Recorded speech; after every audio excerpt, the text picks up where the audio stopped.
Hi hello नमस्कार सगळ्यांना. तर आज सकाळीच ना देवपूजा करून घेतली आणि मस्त दिवाबत्ती वगैरे करून घेतली. दिदूचं खाऊ बनवला, दिदूला भरवलं.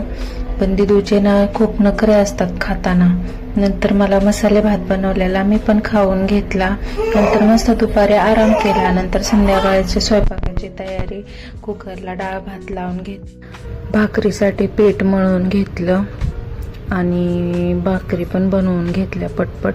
दिदू खेळत होती तोपर्यंत पटपट स्वयंपाक करून घेतला.